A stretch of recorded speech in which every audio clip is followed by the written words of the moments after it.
Boa noite a todos. Boa noite, gente. Amém. Graça e paz. Quem está feliz aí? Eita, hoje eu não vou pregar sobre felicidade não, tá? Hoje é o tema do congresso. Caramba, o amém foi assim, amém. E eu já convido a você abrir sua Bíblia em Mateus 25, que é o tema do nosso congresso. Eu fico ali atrás, ali tentando me segurar para não chorar, que eu choro à toa. Eu sou muito suspeito em falar alguma coisa a respeito do Ministério de Dança.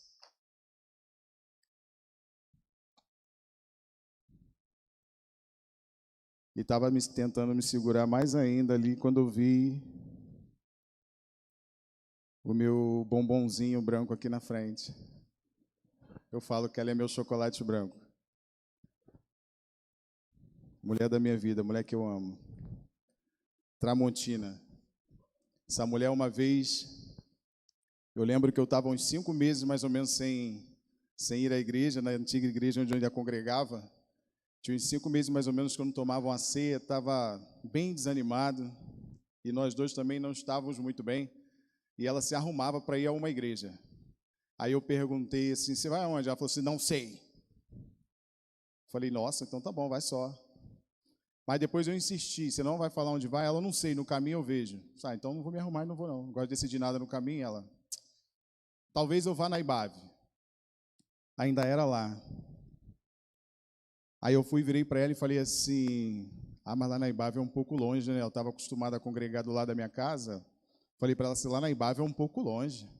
Ela virou para mim e falou assim, você tem que procurar uma igreja perto da Bíblia, não é perto de casa não. Aquilo ali, aquele corte Tramontina ali, foi é a mesma coisa do grito, eis o noivo! Foi a mesma sensação que eu senti no momento. Mas amém, vamos para a palavra. Eu amo a minha esposa, mas eu não vim aqui para apresentar ela, não. Eu vim aqui para apresentar, não, para falar de Jesus essa noite para você mais uma vez. E lá em Mateus 25, que é o tema do congresso, a palavra nos diz assim, a parábola das 10 virgens. Então, o reino dos céus será semelhante a 10 virgens, que pegando as suas lamparinas, saíram a encontrar-se com um noivo. 5 delas eram imprudentes e 5 prudentes. As imprudentes, ao pegar as suas lamparinas, não levaram óleo consigo. Mas as prudentes, além das lamparinas, levaram óleo nas vasilhas. E como o noivo estava demorando, todas ficaram sonolentas e adormeceram. Mas à meia-noite ouviu-se um grito: eis o noivo! Saiam ao encontro dele. Então, todas aquelas virgens se levantaram e pegaram as suas lamparinas. E as imprudentes disseram às prudentes: deem a nós um pouco do seu óleo que vocês trouxeram, porque as nossas lamparinas estão se apagando. Mas as prudentes responderam: não, porque então vai faltar tanto para nós como para vocês. Vão aos que vendem e comprem óleo para vocês. Saindo elas para comprar, chegou o noivo, e as que estavam preparadas entraram com ele para a festa do casamento, e fechou-se a porta. Mais tarde, chegaram as virgens imprudentes, dizendo: Senhor, Senhor, abra a porta para nós. Mas o noivo respondeu: em verdade lhes digo que não as conheço. Portanto, vigiem, porque vocês não sabem o dia e nem a hora. Você pode dar uma glória a Deus pela palavra?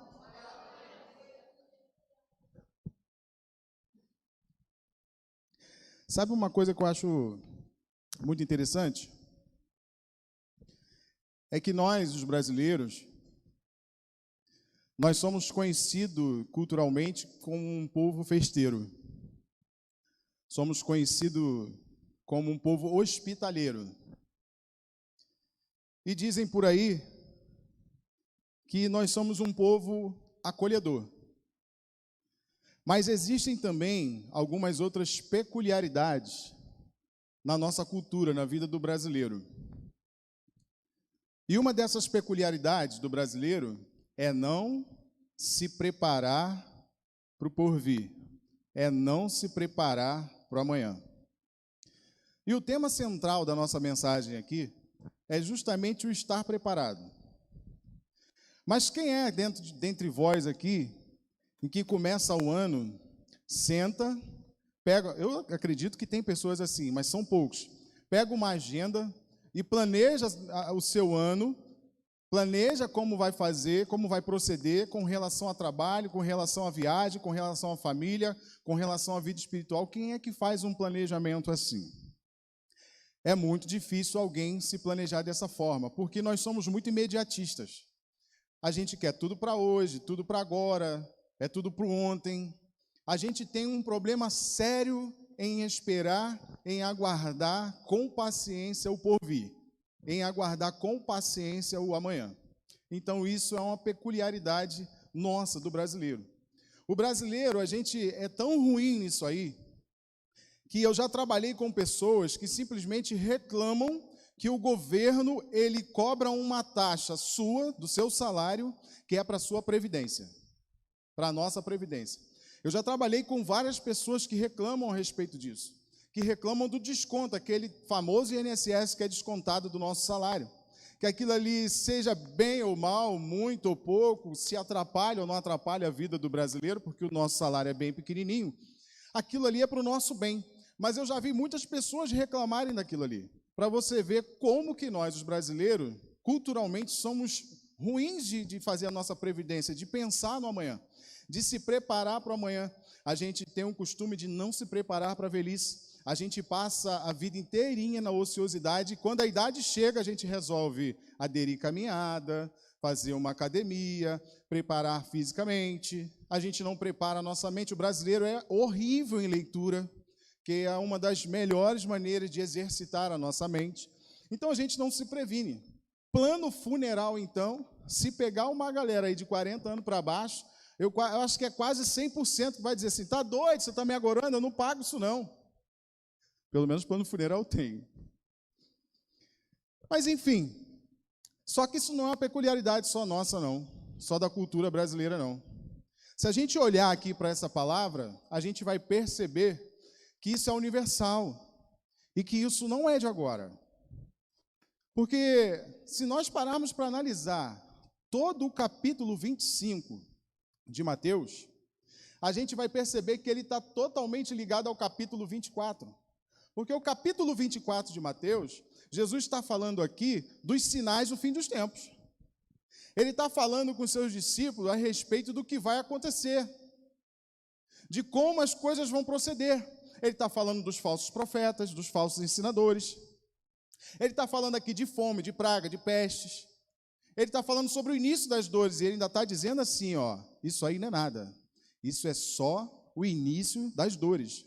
Ou seja, Jesus está falando sobre o final dos tempos.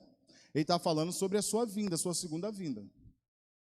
E todas as vezes em que a gente vê Jesus falando a esse respeito, a gente percebe que há um certo incômodo, um certo nervosismo por parte dos discípulos. É assim também no Evangelho de João, capítulo 14, quando Jesus, na sua última semana também, ele está com os discípulos, ele se retira com os discípulos para dar as últimas instruções. Jesus está falando assim, olha, é necessário que o Filho do Homem morra. Para onde eu vou agora, vocês não poderão ir comigo, mas fiquem tranquilos. E eles estão ali aflitos, eles estão discutindo, e Jesus revela que no meio deles tem um traidor, e que eles ficam mais aflitos ainda. E Jesus está lavando os pés dos discípulos e eles estão perdidos. Jesus percebe que eles estão perdidos, nervosos, aflitos. E Jesus fala assim, olha, calma, não turbe o vosso coração. Credes em Deus, crede em mim também. Na casa de meu Pai há muitas moradas. Se não fosse assim, eu não teria dito a vocês, vou preparar lugar. Jesus tenta acalmar o coração dos discípulos. E ele ainda profere bênção sobre a vida dos discípulos, porque ele promete algumas coisas. Lá no finalzinho ele vai dizer assim, olha, e vocês receberão o Espírito Santo, vocês não vão ficar só, mas vocês terão um Consolador, e vocês farão obras ainda maiores do que as que eu fiz. A questão é que os discípulos ficaram com essas coisas na cabeça. Para eles, esse eu vou ali, era um eu vou ali e já volto. Então eles começaram a ficar preocupados com a que tempo seria esse? A quando é que o Senhor vai restaurar essas coisas? Quando é que Ele vai restaurar o templo? Quando será essa volta? Então muitos começaram a achar que isso seria logo. E isso traz um nervosismo a eles. Então, vendo isso, Jesus começa o capítulo 25 de Mateus e ele profere 3 parábolas muito interessantes no capítulo 25, muito importante aqui no capítulo 25. Ele vai proferir a parábola do servo bom e do servo mau. Ele vai proferir a parábola dos 10 talentos. A do servo bom ainda é um pouco antes, está no capítulo 24, lá no finalzinho, verso 45. Ele profere a parábola dos 10 talentos e ele profere a parábola das 10 virgens. Ou seja, olhando para essas 3 parábolas, a gente tem alguma coisa aqui muito em comum entre as 3. Nas 3 há uma demora. Na primeira, o Senhor demora a voltar. Na segunda, o noivo demora a voltar. E na terceira, novamente, o Senhor demora a voltar. Então, o foco aqui é justamente na demora. Então, Jesus está trazendo a palavra para que eles foquem em se preparar. Ou seja, Jesus está dando um spoiler mais ou menos de que, olha, não vai ser agora. Vai demorar um pouquinho, mas vocês precisam estar preparados. E no finalzinho, lá do capítulo 25, Jesus vai falar sobre o grande julgamento. Olha que interessante. Ele profere essas 3 parábolas. Nas 3 parábolas há um atraso.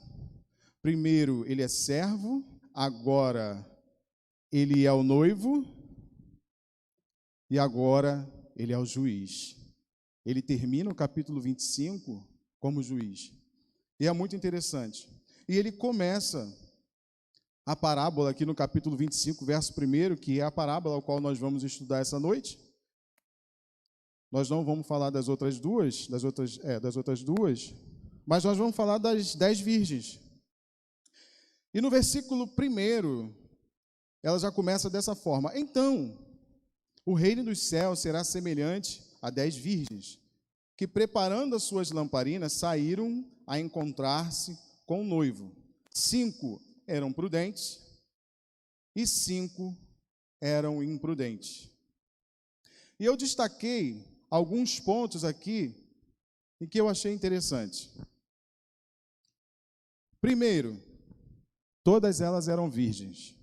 Foi o primeiro ponto que eu destaquei. Segundo, todas elas tinham lamparina. Terceiro, todas eram convidadas do noivo. E quarto, todas elas adormeceram.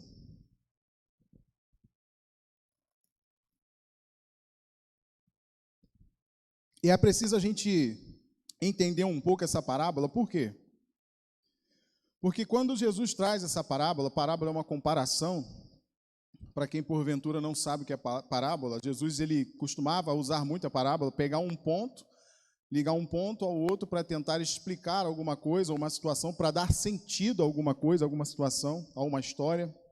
Jesus usava muitas parábolas, fazia muitas comparações. Se a gente for pegar essa passagem aqui, querer comparar com o nosso casamento hoje, com o casamento ocidental hoje, a gente vai ficar perdido, não vai entender nada. Até porque aqui fala do noivo e não da noiva. Na nossa tradição, quem atrasa é a noiva e não o noivo. Então não tem nada a ver. A gente tem que levar em consideração aqui o seguinte: aqui trata-se de um casamento judaico. A tradição aqui é judaica. A gente não pode esquecer de que Jesus era judeu. E na tradição judaica, essas 10 virgens aqui, ela não se trata de 10 noivas. O noivo não está esperando por 10 noivas. Essas 10 virgens aqui é como se fossem as 10 amigas do noivo e da noiva, as 10 damas de honra, se a gente pode dizer dessa forma. Elas eram convidadas de honra, e muito mais que convidadas, elas estavam responsáveis por ornamentar a festa com suas lamparinas e preparar o caminho para o noivo. Então, que isso fique claro para nós, para a gente poder começar a entender o teor dessa mensagem. E durante esse processo, o noivo, ele saía da casa dele e ele se dirigia até a casa da noiva, porque ele tinha algumas coisas a tratar com a família da noiva. A gente sabe que há muitas tradições aí, que, principalmente antigas, em que os pais da noiva é que disponibilizavam o dote. Não os pais do noivo, mas o da noiva. Então o camarada ele ia porque ele tinha que tratar de algumas coisas. Ele saía de sua casa e ele ia até a casa da noiva, dos pais da noiva, porque ele tinha que tratar de alguns assuntos burocráticos, e isso levava um certo tempo. E talvez a isso se deu um pouquinho desse atraso. Talvez isso se deu um pouquinho a essa demora, porque ele estava resolvendo algumas coisas. E nos chama a atenção essas 10 virgens. Porque, embora esteja falando de 10 virgens, e nos traz uma sensação de um entendimento de pureza, não é esse o teor da mensagem. Mas é exatamente isso que significa. Quando se fala das 10 virgens, que são 10 virgens, é de pureza. Entendam que todas elas eram virgens. Ou seja, todas elas eram puras. Se a gente puder melhorar e sair um pouquinho para que a gente possa entender o que é que a mensagem está querendo trazer para nós, se eu puder trocar essas 10 virgens, eu poderia dizer o seguinte, que são 10 crentes. São 10 pessoas convertidas que conhecem o Evangelho, que conhecem a palavra, e todas elas receberam uma lamparina. Todas elas foram convidadas pelo noivo, e todas elas adormeceram. Eu acho interessante nessa parte de que todas elas foram convidadas, todas elas receberam uma lamparina, porque se a gente parar para raciocinar um pouco do que é o casamento, o nosso casamento, agora eu estou falando da nossa tradição, quando a gente vai se casar, a gente se prepara, normalmente é assim, dessa forma. Muitas pessoas casam, infelizmente não têm condições de bancar festas e do jeito que queria fazer, mas as pessoas se casam. Mas naturalmente, normalmente as pessoas se preparam. Há um preparo e eles conversam, e tem gente que planeja casamento há anos. A gente se prepara 5 anos para um casamento, para dar aquele festão dos sonhos, aquela coisa maravilhosa, para guardar de recordação. E uma estrutura para esse casamento, ela é montada, toda uma estrutura, inclusive de convidados. Quem vai se casar e está planejando e preparando o seu casamento, não convida qualquer um para o seu casamento. Normalmente nós sentamos e selecionamos as pessoas que vão ao nosso casamento. São pessoas que para nós são importantes, são os nossos familiares, são os nossos amigos, são pessoas que a gente quer ver perto de nós. E por que é que isso acontece? Por que toda essa estrutura é montada? Porque o casamento, ele é público. O casamento, ele não é feito às escondidas. Algumas pessoas até casam para menos pessoas. Tem um casamento menos badalado, sem condições, eu vou fazer só para minha família. Eu vou fazer só para minha família e a família da noiva. Mas, na grande maioria, a gente prepara uma festa de casamento pública. Então, o casamento é um ato público, não é nada que é feito às escondidas. E elas são convidadas para esse casamento. E elas são virgens. Só tem um problema. 5 dessas virgens são prudentes. Mas 5 dessas virgens são insensatas, segundo algumas tradições, são tolas, são loucas, segundo outras tradições. E aqui a gente começa a entender algumas coisas que essa parábola aqui, o Senhor Jesus está tentando trazer para nós, está querendo trazer para nós através dessa parábola. Porque se todas eram virgens, e se a gente pegar a questão do virgem, a gente olhar lá para o Antigo Testamento, o cordeiro ele precisava ser novo, virgem, sem mancha, imaculado para o sacrifício. Então dá essa conotação de pureza para nós. Se todas eram virgens, todas eram convidadas, por que 5 eram prudentes e 5 eram imprudentes? Por exemplo, dá uma olhadinha para o teu irmão aí do lado. Isso, olha mesmo. Te parece que o teu irmão é um assassino, por exemplo? Tu acha que o teu irmão teria coragem de fazer algo contra você, contra a sua vida, atentar contra a sua vida? Óbvio que não. Olhando daqui de cima, eu não acredito que ninguém seria capaz de matar alguém aqui ou fazer coisa do tipo, correto? Ninguém faria isso, faria? Somos todos crentes, não somos? Somos todos virgens, não somos? Somos todas virgens, não somos? Mas como é que pode 5 ser prudente no meio dessas virgens e 5 não? Aí eu vou lembrar vocês uma passagem lá do Antigo Testamento, onde Miriam e Moisés, que são selecionados para o sacerdócio, Miriam a profetisa e Arão, sumo sacerdote, eles estão conspirando contra a liderança de Moisés.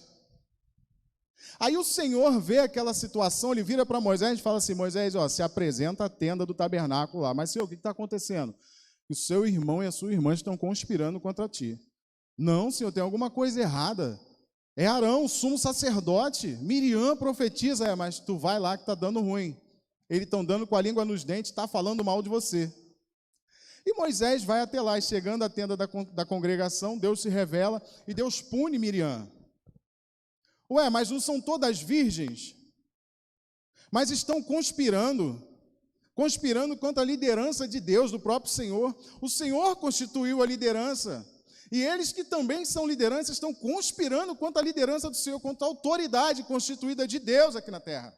Às vezes somos todas virgens, mas às vezes nós não obedecemos liderança. Nós conspiramos contra a liderança. Aí a gente se enquadra naquelas 5 loucas. Louco! Tu é um louco. Às vezes somos todas virgens. Todos nós temos estereótipo de crente. Mas só que a gente tem um problema muito sério. A gente murmura.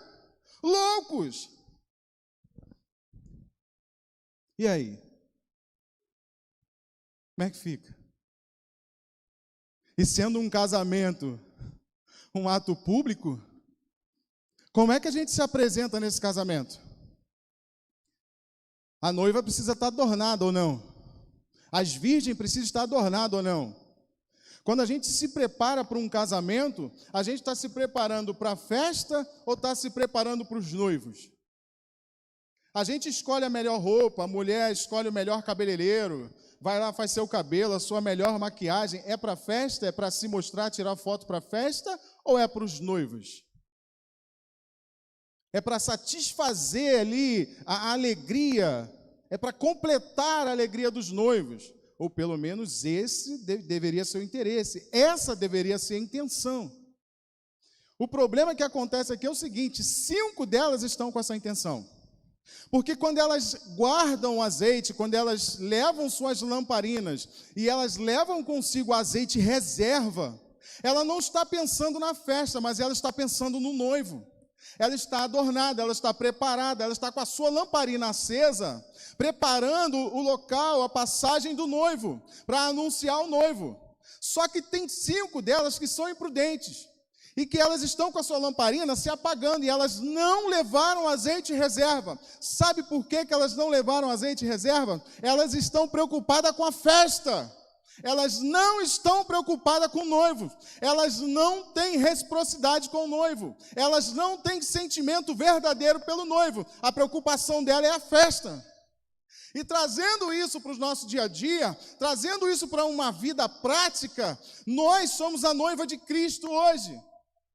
A igreja de Cristo é a noiva de Cristo. E nós devemos esperar o Senhor adornado para aquele grande dia. O dia das bodas do Cordeiro, o dia onde acontecerá o casamento de Cristo com a igreja. E nós devemos esperá-lo da melhor maneira possível. E nas nossas botijas, nas nossas vasilhas, tem que ter azeite reserva. A nossa lamparina, ela não pode se apagar ou não pode estar se apagando. E nós não podemos nos portar de qualquer maneira à espera do noivo. Porque se alguém gritar, aí vem o noivo, e as nossas vasilhas não estiverem azeite, a gente não tiver reserva, uma parte vai, outra parte vai ficar. Porque não estava adornado. Porque não estava pensando no noivo, estava pensando na festa. Como é que pode? Quer participar da festa, quer participar do banquete, quer entrar na eternidade, mas não está nem aí para o noivo. Não se prepara para ele, não se adorna para ele, não pensa no atraso dele, se é que ele está atrasando, mas quer participar da festa. Muitos de nós, às vezes saímos de casa no domingo, no dia de semana, no dia de culto. É duro isso que eu vou falar, irmão, mas é a realidade. Porque nós queremos participar da festa, mas nós não queremos carregar azeite reserva. A gente se limita, infelizmente, a 1 hora, 1 hora e meia de culto e acha que está tudo bom, que está tudo maravilhoso. Quando, na verdade, a ordem que o Senhor Jesus está dando aqui é que estejais preparado, porque não sabeis nem o dia e nem a hora em que o Filho do Homem há de vir, e ele virá como um ladrão. Isso é triste, isso é duro, não é fácil ouvir isso. Não é fácil meditar, estudar numa passagem dessa, numa palavra dessa. Sabe por quê? No meio das 10 virgens, as 10 dormiram, as 10 adormeceram, porque até então, a demora burocrática lá do noivo em resolver as coisas do casamento atrasou um pouquinho, e elas acabaram adormecendo. Esse adormecer aqui não significa que elas se desviaram, não. Elas permaneceram ali. Permaneceram aguardando. Todas dormiram. A diferença é que 5 foram prudentes e 5 não. Às vezes, na nossa caminhada, isso acontece conosco. Quem nunca passou por um momento de desânimo? Quem nunca pensou em desistir? Quem nunca teve quebrado? Quem nunca teve arrebentado? Quem nunca precisou de um ombro? Quem nunca precisou de um apoio espiritual? Quem nunca precisou de pedir a alguém, por favor, me ajude a caminhar que eu não estou conseguindo? Sozinho eu não estou conseguindo, está difícil para mim. Expõe sua fraqueza, expõe a sua dificuldade. E quando a gente confessa os nossos pecados, a gente expõe a nossa dificuldade e pede ajuda para o outro, nós estamos sendo prudentes. Porque a gente está percebendo que não consegue caminhar sozinho, que a caminhada é muito dura, e a gente pede ajuda. Mas quando nós somos imprudentes, a gente tem um estereótipo de crente. A gente até parece virgem, a gente até parece ovelha, mas somos imprudentes, não temos azeite em reserva. Nós não temos unção, nós não temos a presença do Espírito Santo na nossa vida, que é o que representa o azeite. Não adianta a gente se limitar a um momento de culto. É necessário que o culto seja a nossa vida, que o culto seja dentro da nossa casa, que o culto seja praticado dentro do nosso lar, com a nossa família, na nossa sociedade. Eu não estou falando de ser santarrão, eu não estou falando de ser certinho, eu não estou falando de ser melhor do que ninguém, eu estou falando de relacionamento. Eu estou falando de buscar o Senhor em tempo e fora de tempo, porque aqui, olhando para vocês e vocês olhando para mim, não tem como a gente saber. Vocês não têm como dizer se eu presto ou se eu não presto. Ele está falando lá, mas será que ele presta? Será que ele se submete a essa palavra? Não tem como vocês saberem. Eu também não tenho como saber qual é a de vocês.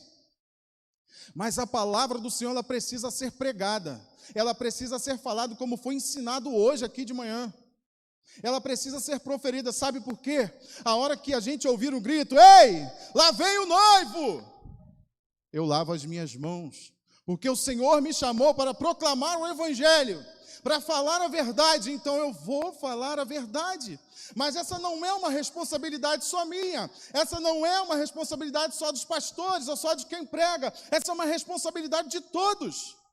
Você é o sacerdote da tua casa, você é o pastor da tua casa, é você quem lidera na tua casa.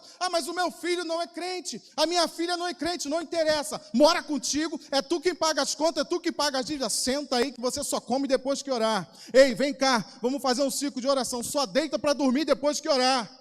Isso é viver evangelho. Você não precisa rodar, pular no manto, plantar bananeira, falar em mistério, não precisa.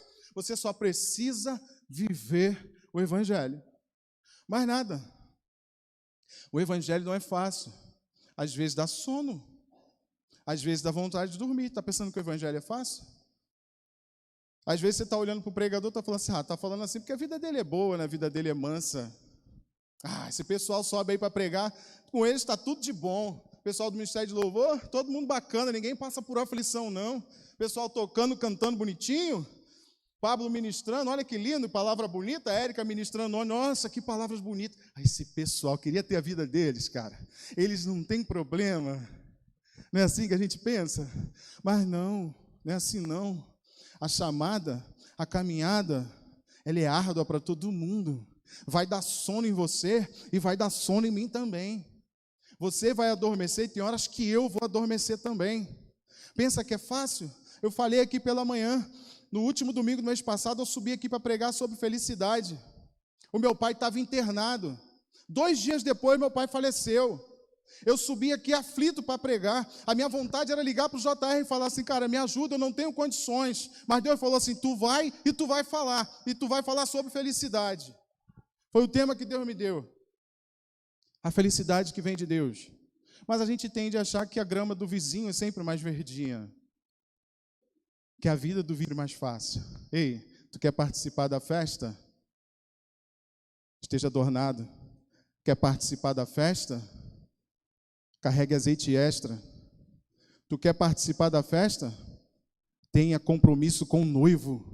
Não adianta você olhar só para a festa, porque você vai ficar de fora da festa. Tenha compromisso com o noivo. E à meia-noite, ouve-se um grito. Eis o noivo! E todas elas despertam. As 10 virgens que estavam dormindo despertam. E aquelas que estavam sem azeite começam a se desesperar. E viram para as prudentes e falam assim, por favor, nos ajude. As nossas lamparinas estão se apagando. Nos ajude para que a nossa também não se apague. E qual é a resposta delas? Não. Não. Vai e compre azeite para vocês. Não foi assim? Não foi essa a resposta dela que a gente acabou de ler aí? Não. Essa é a diferença de quem é prudente para quem é imprudente. Aí, tu viu aquela parada nova que lançaram aí? Não. Não vi. Não me interessa. Tu viu aquela paradinha agora do TikTok, aquela dancinha assim, essas? Não. Não vi. Não me interessa. Tu viu aquela nova série? Não. Não vi. Não me interessa. Vem o pregador agora falar que eu não posso fazer nada. Não posso ver um filme, não posso ver uma novela, não posso... Não, claro que não. Seja inteligente. Não estou falando isso. Eu estou falando para que essas coisas não tomem a primazia na sua vida.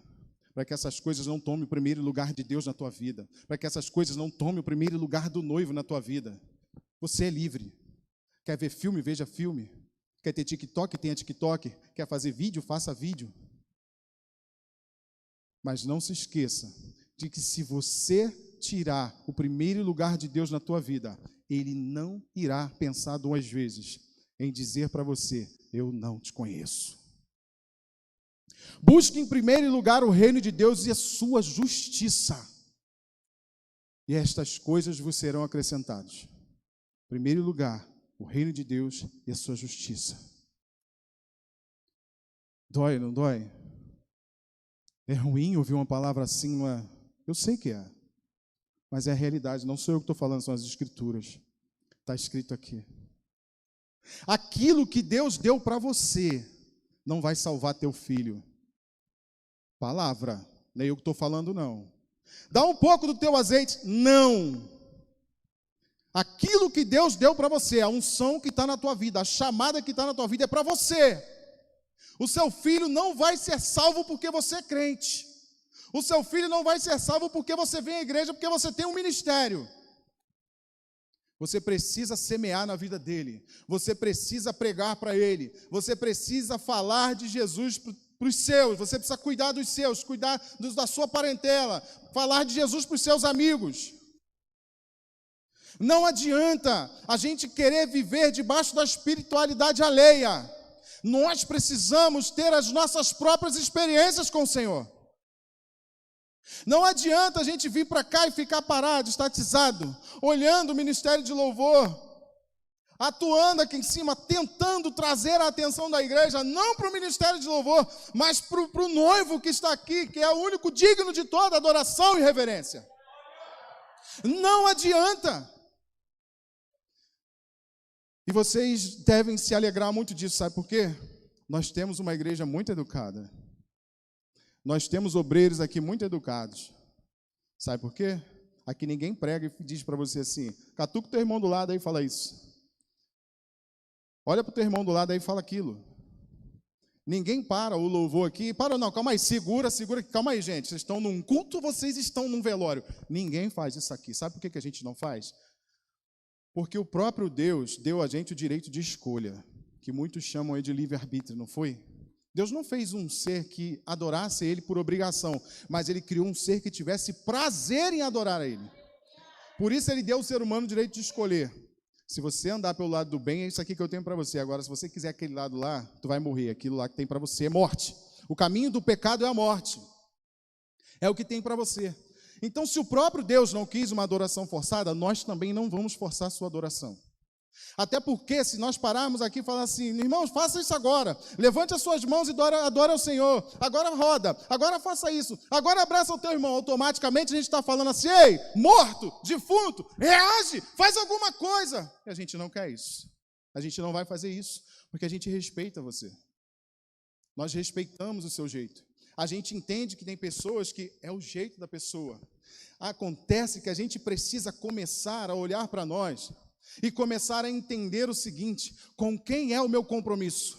É com o Ministério de Louvor? O meu compromisso é com quem? É com a festa? O meu compromisso é com quem? O meu compromisso é com o noivo. Então, se o meu compromisso é com o noivo, eu vou encher a minha vasilha de azeite. Se o meu compromisso é com o noivo, eu vou andar adornado. Se o meu compromisso é com o noivo, eu não vou ter vergonha de adorar e celebrar a Ele. Porque tudo vem dele, é por ele e para ele, nada para nós. Então não adianta querer viver debaixo da espiritualidade alheia.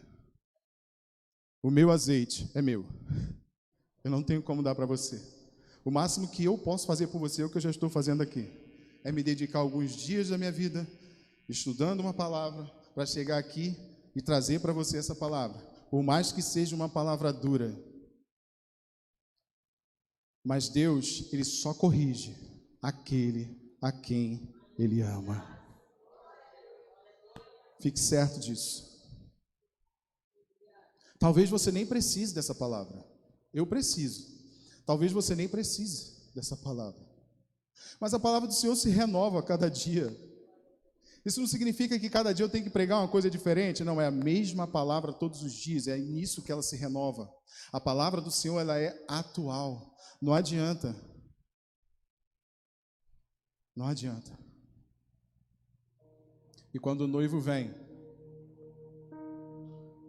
aquelas 5 prudentes entram com ele. E a palavra nos diz que a porta se fecha.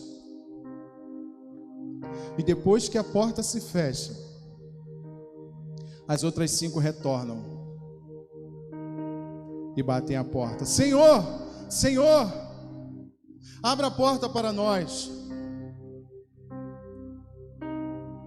E infelizmente ele responde assim, não, porque eu não vos conheço. A coisa mais triste da nossa vida não é a gente perder quem a gente ama. A coisa mais triste dessa vida não são os nãos que a gente recebe,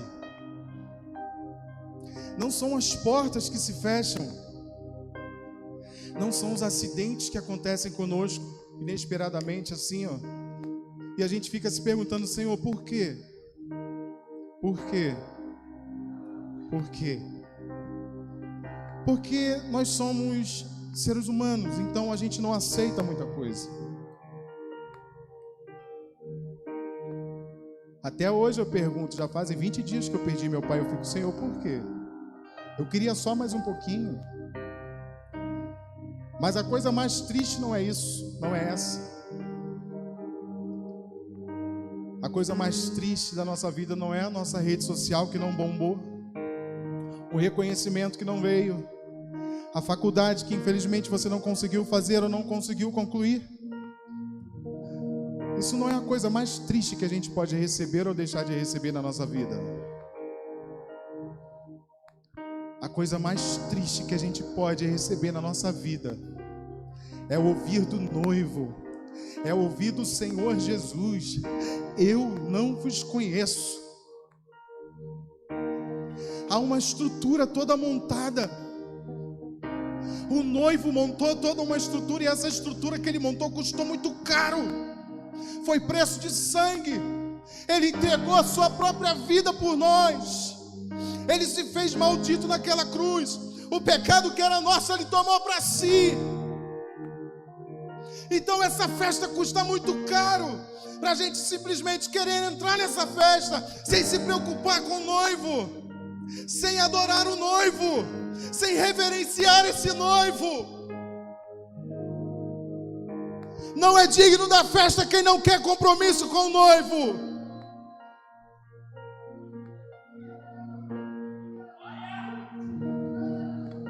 Tu quer a festa? Fique de pé, por favor.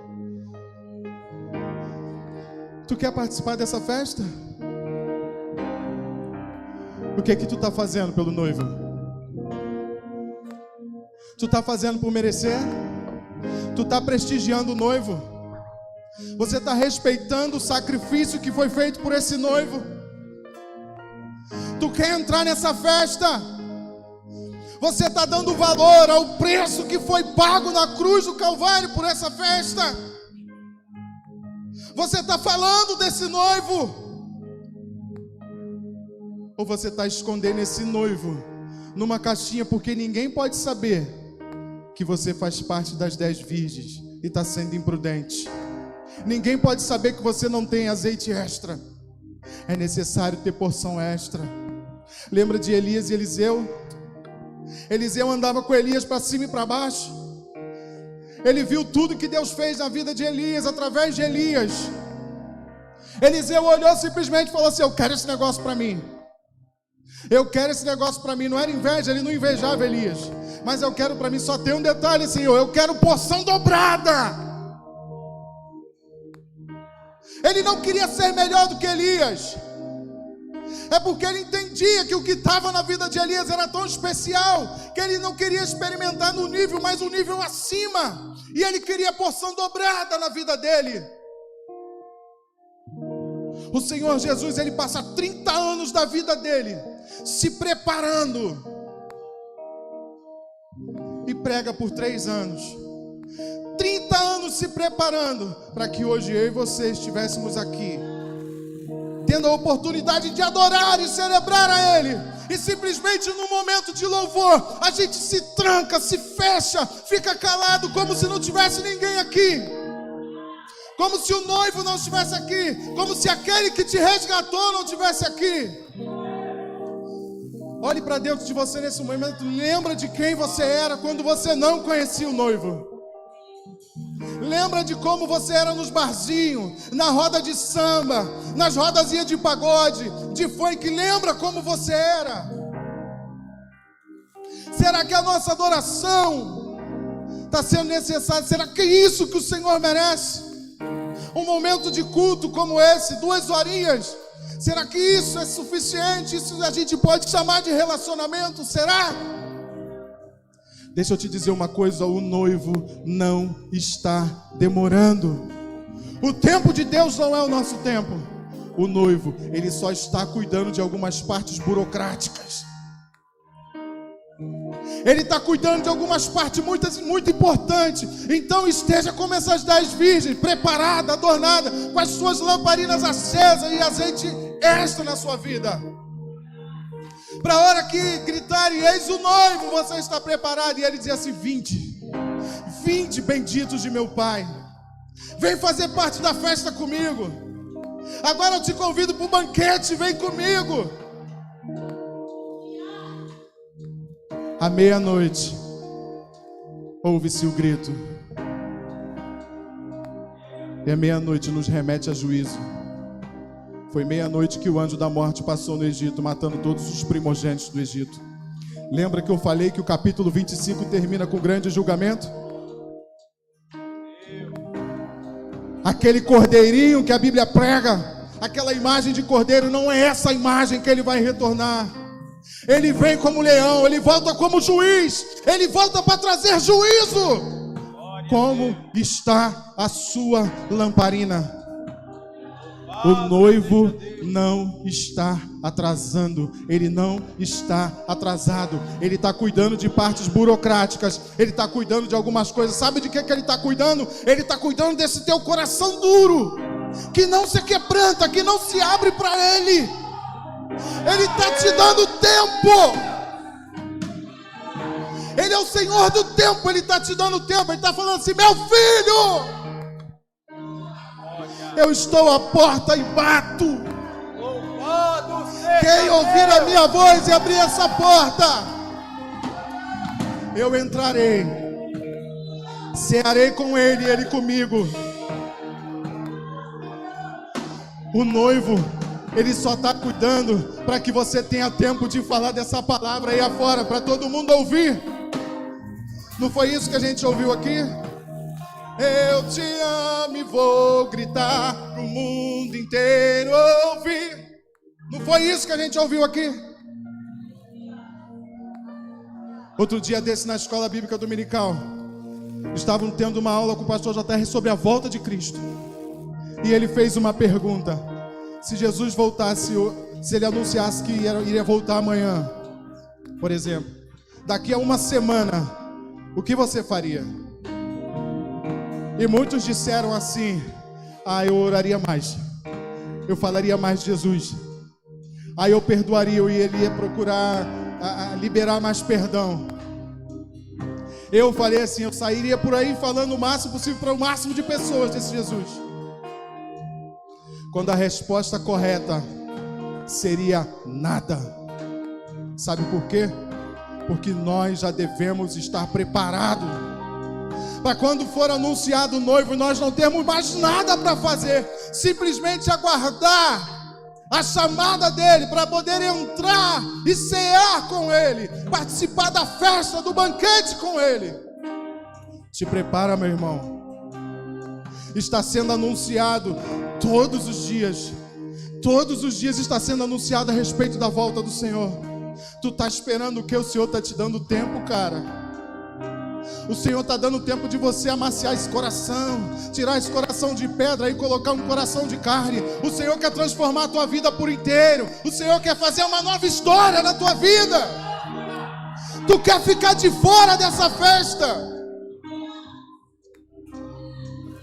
O Senhor está te convidando, meu filho. Ele te chama de filho. Meu filho, vem fazer parte dessa festa comigo. O preço foi por você. Vem fazer parte dessa festa comigo. Tem alguém hoje aqui nessa noite que gostaria de entregar a sua vida a esse noivo? Glória a Deus. Aleluia.